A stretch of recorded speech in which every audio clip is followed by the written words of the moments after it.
SLBC టన్నెల్లో 11వ రోజు కొనసాగుతుంది rescue operation. GPR marking చేసిన ప్రాంతాల్లో రెస్క్యూ సిబ్బంది తవ్వకాలు జరిపినా ఇంకా కార్మికుల ఆచూకీ మాత్రం దొరకలేదు.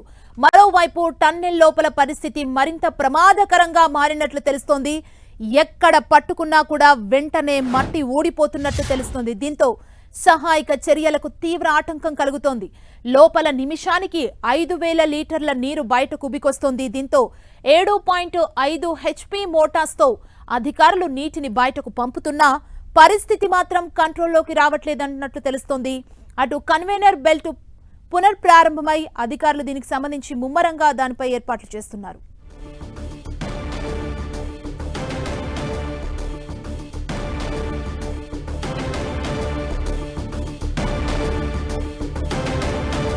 ఎస్ఎల్బీసీలో 11వ రోజు రెస్క్యూ ఆపరేషన్ కొనసాగుతోంది. దీనికి సంబంధించి తాజా అప్డేట్ మా ప్రతినిధి రాఘవేంద్ర అందిస్తారు. రాఘవేంద్ర, 11వ రోజు రెస్క్యూ ఆపరేషన్ ఎలా జరుగుతుంది, ఏం చెబుతున్నారు అధికారులు?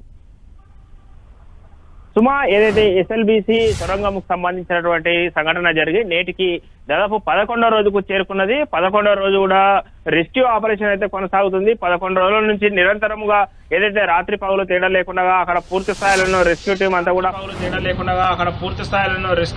కూడా 11 రకాల బృందాల చేత ఆపరేషన్ కొనసాగుతుంది. అయినప్పటికీ చిక్కుకున్నటువంటి 8 మంది కార్మికుల ఆచూకీ మాత్రము లభించలేదని కూడా చెప్పవచ్చు. అయితే ఇప్పటి వరకు దాదాపు అయితే మనకు చూసినట్టయితే సొరంగం లోపల పూర్తి స్థాయిలోనూ బురద నీరు అంతా కూడా నిండుకొని ఉన్నది. అయితే ఆ నీటిని కంట్రోల్ చేయడానికి చాలా ప్రయత్నాలు చేస్తుంది రెస్క్యూ టీము. అయినప్పటికీ నిమిషానికి దాదాపు 5000 లీటర్ల నీరు అంతా కూడా అక్కడికి వచ్చి చేరుతుంది. దాంతో 7.5 HP మోటార్స్ సహాయంతోనూ నీటిని అంతా కూడా బయటికి పంపుతున్నప్పటికీ కూడా నీరు మాత్రము ఆగట్లేదని కూడా తెలుస్తుంది. అయితే ఆ నీరు ఒక్కసారిగా ఆ విధంగా రావడంతోనూ ఏదైతే స్పాట్ జోన్స్ గా ఏదైతే ఐడెంటిఫికేషన్ చేసినటువంటి ఆ 8 ప్లేస్లలోనూ తవ్వకాలు మొదలు పెట్టినప్పటికీ వాళ్ళు ఏ విధంగా అయితే తవ్వుతున్నారో అదే ప్లేస్ లో అక్కడికే సీఎం వచ్చేసి ఆ వరద నీరు అంతా చేరుకోవడము వారికి అంతరాయంగా ఏర్పడుతుందని కూడా తెలుస్తుంది. అయితే ఇప్పటికే వివిధ రకాల బృందాల చేత రెస్క్యూ ఆపరేషన్ కొనసాగుతున్నప్పటికీ ఏదైతే ఆ సొరంగం సరౌండింగ్ ప్రాంతాల్లోనూ చూసినట్టయితే మల్లెల తీర్థం లాంటి ఏదైతే అక్కడ వాటర్ సోర్సెస్ ఉన్నటువంటి అక్కడ ఉన్నటువంటి చెరువులు కానివ్వండి, అదేవిధంగా అక్కడ కొన్ని జలపాతాలు కూడా ఉన్నాయి ఆ సరౌండింగ్ లో నల్లమల్ల అటవీలో. దానివల్ల భూపరంలోకి ఆ సొరంగాల ద్వారా నీరు అంతా కూడా ఇమిడి ఉంటుంది. అదేవిధంగా రెస్క్యూ ఆపరేషన్ చేసేటువంటి క్రమంలో కొంతవరకు ఏదైనా సమస్య తలెత్తితే మాత్రం చాలా ఇబ్బందికరమైనటువంటి వాతావరణం నెలకొనే అవకాశం కూడా ఉంటుంది. ఎందుకంటే సొరంగము ఇప్పటికే దాదాపు అంతా కూడా తడిచి ఉంది. లోపల దాదాపు 11.5 కిలోమీటర్ల తర్వాత పూర్తి స్థాయిలోనూ సొరంగం అంతా కూడా తడిచి ఉంది. ఎక్కువ రెస్క్యూ ఆపరేషన్ లో ఏదైనా సాహసం చేయడానికి కూడా అక్కడ ఉన్నటువంటి టీం కూడా భయపడుతున్నట్టు కూడా తెలుస్తుంది. ఎందుకంటే సొరంగానికే మొత్తానికి ప్రమాదం పొంచి ఉండేటటువంటి అవకాశం ఉంటుందని చెప్పేసి రెస్క్యూ టీం అంచనా వేస్తుంది.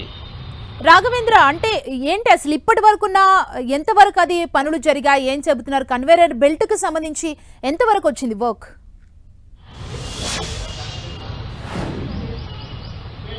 కన్వేయర్ బెల్ట్ కు సంబంధించి పూర్తి స్థాయిలోనూ ఈ రోజు సాయంత్రం వరకు ఏదైతే వర్క్ ఏదైతే కంప్లీట్ అవుతుందో ఆ బెల్ట్ సహాయం ద్వారానే పూర్తి స్థాయిలో బయటికి వస్తే తప్ప వేగంగా రెస్క్యూ ఆపరేషన్ ముందుకు వెళ్ళలేదని చెప్పొచ్చు. కన్వేయర్ బెల్ట్ కు సంబంధించి ఇప్పటికే ఈ ఏదైతే పునఃప్రారంభం కావడానికి తగిన చర్యలు తీసుకున్నారో అధికార యంత్రాంగము. అయితే అది కొంతవరకు ఆ మట్టిలో కూరుకుపోయింది ఆ బెల్ట్ అంతా కూడా. దాని అంతా మట్టిని తొలగించిన తర్వాత ఆ బెల్ట్ ను అక్కడికి ఒక మిషన్ తీసుకొచ్చి ఆ జేఎన్టీ చేస్తారు. ఇక్కడైతే 11.5 కిలోమీటర్ల దగ్గర మట్టిలో కూరుకుపోయినటువంటి ఆ ప్రాంతంలోకి మిషన్ తీసుకొచ్చి దానికి అమర్చిన తర్వాతనే కన్వేయర్ బెల్ట్ కూడా పూర్తి స్థాయిలోనూ పనిచేస్తుందని కూడా చెప్పవచ్చు. ఈ రోజు సాయంత్రం లేదా రేపు ఉదయం నుంచి అయితే ఆ బెల్ట్ పూర్తి స్థాయిలోనూ వినియోగించే అవకాశం ఉంటుందని చెప్తున్నారు. అదేవిధంగా అక్కడ ఉన్నటువంటి టన్నెల్లో ఉన్నటువంటి ఆక్సిజన్ కూడా పూర్తి స్థాయిలోనూ చివరి వరకు కూడా రావట్లేదు. ఆక్సిజన్ సమస్యలు కూడా తలెత్తే అవకాశం ఉంటుంది. ఎందుకంటే సొరంగం లోపల అంత చీకటిగా ఉంటుంది, చాలా సమస్యలు ఉన్నాయని చెప్పేసి రెస్క్యూ బృందం వైపు అంచనా వేస్తుంది. అదేవిధంగా ఏదైతే సొరంగం పై భాగం ఉన్న భూ ఉపరితల భాగంలో కూడా అక్కడ ఉన్నటువంటి రెస్క్యూ టీం అంతా కూడా అదేవిధంగా జీపీఆర్ఎస్ టీం కూడా పూర్తి స్థాయిలోనూ ఒక అంచనా వేస్తుంది. అక్కడ ఏదైనా పాయింట్ హోల్ గా చేసి అక్కడి నుంచి ఆపరేషన్ మొదలు పెడితే ఎలా ఉంటుందన్న కోణంలో చూసినప్పటికీ అదంతా కూడా ఫారెస్ట్ కు సంబంధించినటువంటి ప్రాంతము. ఫారెస్ట్ లో అలాంటి రిస్కులు చేయడం చాలా ఇబ్బందికరంగా ఉంటుందని చెప్పేసి మరోవైపు అంచనా వేస్తున్నారు. దీంతో ఏదేమైనప్పటికీ అక్కడ ఉన్నటువంటి రెస్క్యూ టీం మాత్రము బృందాల వారీగా లోపలికి వెళ్లి ఆపరేషన్ అయితే కొనసాగిస్తుందని కూడా తెలుస్తుంది. Thank you Raghavendra.